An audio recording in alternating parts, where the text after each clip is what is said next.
காலையில ஒரு படம் பார்த்துட்டு வந்தேன்.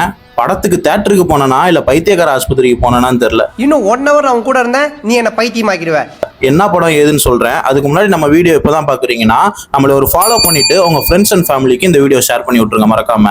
ராக்கிங் ஸ்டார் எஸ் நடிச்ச டாக்ஸிக் படம் தான் பார்த்துட்டு வந்தேன். படத்தோட ஒன்லைன் என்ன அப்படின்னு கேட்டீங்கன்னா, படத்துல ஒன்லைன்லாம் இல்ல, ஒன்னு டைலாக் பேசுறாரு இல்லாட்டி ஜல்சா பண்றாரு. இது என்ன மாதிரி கதைன்னே தெரியல. படத்தோட ரன் டைம் எவ்வளவுன்னு பாத்தீங்கன்னா 3 மணி நேரம் 14 நிமிஷம். ஃபர்ஸ்ட் ஹாஃப் கூட கொஞ்ச நேரம் உட்காந்து பார்க்க முடியுது. ஆனா செகண்ட் ஹாஃப்லாம் துண்டை காணும் துணியை காணும்னு ஓடுற மாதிரி தான் இருந்துச்சு.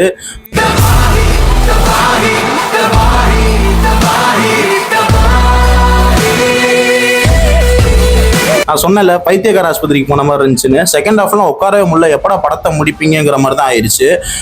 கேஜிஎஃப் பார்த்துருப்போம் இதுக்கு முன்னாடி, அதே எஃபெக்ட் இதில் போட்டிருக்காரு எஸ், அதில் ஒன்றுமே குறையே இல்லை.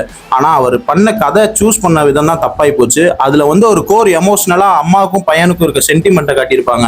ஆனால் இதில் அப்படி ஒன்றுமே இல்லை. ஆனால் ட்ரை பண்ணியிருக்காங்க நயன்தாரா அவர்களை வச்சு. ஆனால் அது பெருசாக கனெக்ட் ஆகலை அப்படிங்கிறது தான் ரொம்ப மைனஸ். இவ்வளோ கோடி கணக்கில் போட்டு படம் எடுத்திருக்கீங்க, இந்த சொசைட்டிக்கு ஒரு நல்ல படத்தை கொடுக்கணும் அப்படிங்கிறது கொஞ்சமாவது என்ன இருக்கும்ல. ஆனா அது சுத்தமாவே உங்கள்கிட்ட இல்லை அப்படின்னு தான் நினைக்கிறேன். ஏன்னா இந்த சொசைட்டிக்கு ஒரு நல்ல படத்தை கொடுக்கணும். ஆனா இதுல உழைச்சிருக்க உழைப்பு ரொம்ப ஜாஸ்தி. அவ்வளோ ஹாலிவுட் ரேஞ்சுக்கு எடுத்திருக்கீங்க. ஆனா நீங்க சொல்ல வந்த கருத்து ரொம்ப தப்பு.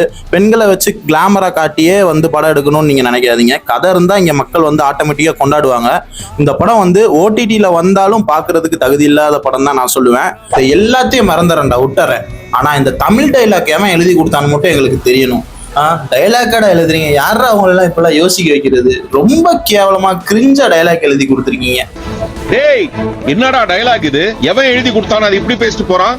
லாஸ்ட் வீக் மகுடம் பார்த்தோம். அந்த படத்துல இருந்து நாங்க இன்னும் மீளல. என்ன தேடுறாங்க? கன்னடத்துல இருந்து நாங்க ஒண்ணு இறக்குறோம்டா, நீங்க என்னடா மகுடம் இறக்குறது, நாங்க ஒண்ணு இறக்குறோம்டான்னு இறக்கி எங்க எல்லாத்தையும் வச்சு செஞ்சு விட்டீங்க. தோணுச்சுன்னா இல்ல நான் பார்த்தே ஆவேன் அப்படின்னு நினைச்சீங்கன்னா போய் பாருங்க. மற்றபடி ஒண்ணுமே இல்லை இந்த படத்துல. அடுத்த வீடியோல சந்திக்க வரேன். டாடா பாய், டேக் கேர்.